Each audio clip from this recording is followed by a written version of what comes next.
Oi, gente, meu nome é Isabela e hoje a gente vai falar sobre o Teorema de Bolzano, o método de bisseção e vamos fazer um exemplo usando o método de bisseção, que é nada mais que achar as raízes de uma função de uma forma um pouco diferente.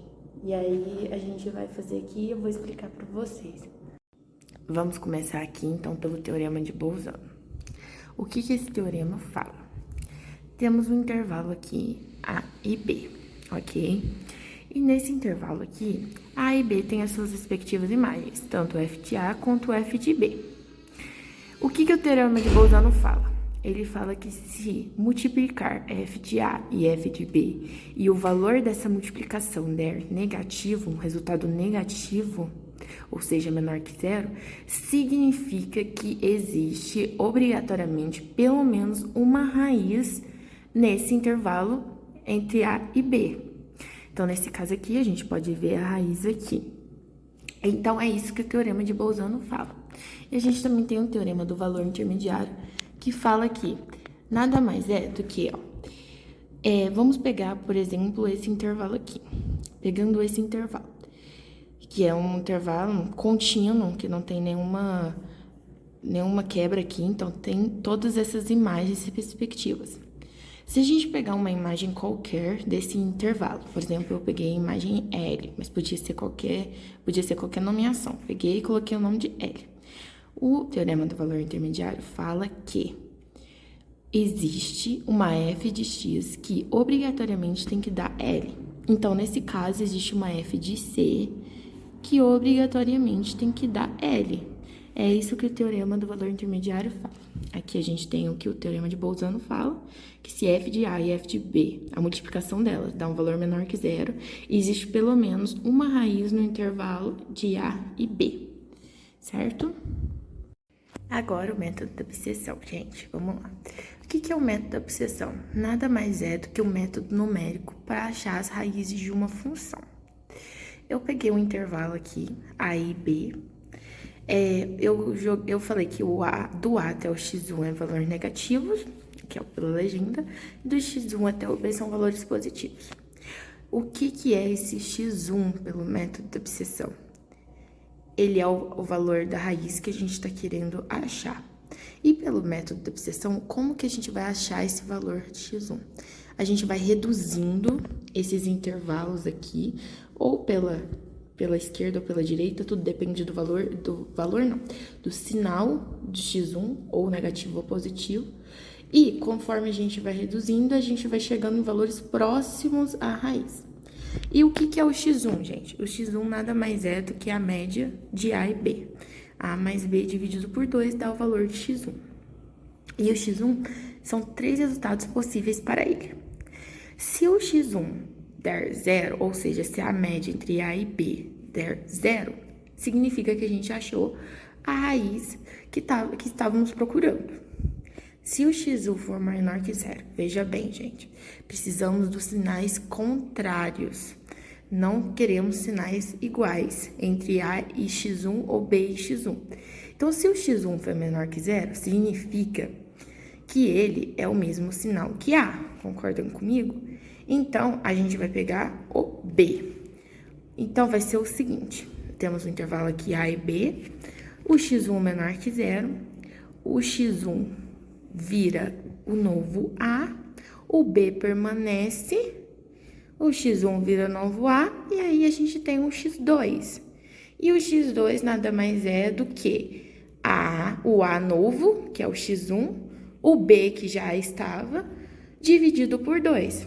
E conforme a gente vai fazendo isso, a gente percebe que a gente vai reduzindo o intervalo. Então, cada vez mais, a gente vai chegando mais perto do valor da raiz. E se o x1 for maior que zero, o que vai acontecer? Quando o x1 é maior que zero, veja bem, ele é sinal contrário de A. Então, vai ser na mesma esqueminha da de cima. O A permanece, o x1 vai virar um novo B, e aí a gente vai ter um novo x2. para descobrir o x2 é a média do A que já estava, o B novo, que é o x1, e o x2 vai ser a média entre esse A e esse B novo que a gente achou. E a partir disso, a gente vai reduzindo cada vez mais, até eu achar um valor próximo de zero, que significa que é um valor próximo da raiz que queremos. Gente, mas existe uma fórmula para calcular o número de iterações, que é quantas vezes repete esse processo de ficar reduzindo até achar a raiz. Então, para dar uma diminuída no cansaço desse trabalho, que é cansativo, é trabalhoso, tem a fórmula, que é o quê? Nada mais é que o número de iterações vai ser o log de B vezes A menos o log de E. O que é esse log de E? E é o número de tolerância de erro. Geralmente é dado no exercício. E aí você faz o log de E, que é dado no exercício, dividido por log de 2. E pode ser uma observaçãozinha aqui, que o número não dê exato. Aí você sempre vai aproximar uma casa acima, certo? Então, essa aqui é uma fórmula para ajudar a facilitar, porque para calcular esse tanto de número de iterações não é um trabalho fácil, é trabalhoso mesmo. Gente, agora eu vou fazer um exemplo aqui para vocês. A função é x ao quadrado menos 4 cosseno de x menos 1 igual a zero. N é 5, ou seja, o número de iterações tem que ser 5. Eu escolhi um intervalo 0, 2, porque ao fazer a função aqui, existe duas raízes, né? Porque é uma função quadrática. E eu sei que uma das raízes é um valor bem próximo de 1,3. Eu fiz a função, tá, gente? Eu resolvi a função para descobrir um desses valores da raiz. Uma raiz dá negativo e a outra dá um valor bem próximo de 1,3. Eu escolhi 1,3 porque eu achei mais fácil de ser trabalhado. Então, por isso que eu escolhi o intervalo 0 e 2. Então, vamos lá. Aqui, por gráfico, é muito mais fácil. Então, eu vou fazer por gráfico para vocês verem. Aqui está o número de iterações, o valor de A, B, x1, f de A, f de B e o f de x1. Vamos lá. O intervalo começa com A e B, 0, 2, né? Então, 0 e 2, e o x1 é a média dos dois. Então, 0 mais 2 dividido por 2 dá 1. Ao fazer o f de A, então, f de 0, 0 ao quadrado menos 4 cosseno de 0 menos 1 dá menos 5. Por quê? 0 ao quadrado é 0, cosseno de 0 é 1, então, menos 4 vezes 1, menos 4, menos 1, menos 5. Então, dá valor negativo. E o f de B? F de 2, vamos lá. 2 ao quadrado menos 4 vezes. Cosseno de 2 é menos 0,416. Menos 1 dá um valor positivo, 4,66. Então, mais aqui. E o f de x1, que é f de 1? 1 ao quadrado menos 4 vezes 0,54, que é o cosseno de 1, menos 1, dá menos 2,16. Valor negativo. O que a gente falou? A gente quer procurar os sinais opostos. Então, o sinal oposto do f de x1 é o f de b. Aqui. Então, 0, 1 e 2. A, x1, b. O 2 permanece, o x1 vira o novo a, e o x2 é a média do novo a e o b que já tinha, que é 1,5. Então, voltando aqui, a gente faz a mesma coisa. O a é 1, o B é 2 e o x1 é 1,5. Valor f de A dá negativo, f de B positivo e o f de 1,5 dá positivo também. Então, a gente quer procurar o valor oposto, o sinal oposto, então é o negativo. Veja bem, gente, eu não coloquei as contas aqui porque o que importa é o sinal, certo? Então, o f de 1,5 é positivo, então a gente vai permanecer com o f de A. Então, voltando aqui. O 1 permanece, o 1,5 vira o novo B, e o x3 é a média de 1,5 e 1, que é 1,25. Voltando aqui. O A vira 1, o B 1,5 e o x3 é 1,25. Então, f de A negativo, f de B positivo e f de 1,25 é negativo, certo? Então, o que vai permanecer? O B. Voltando aqui.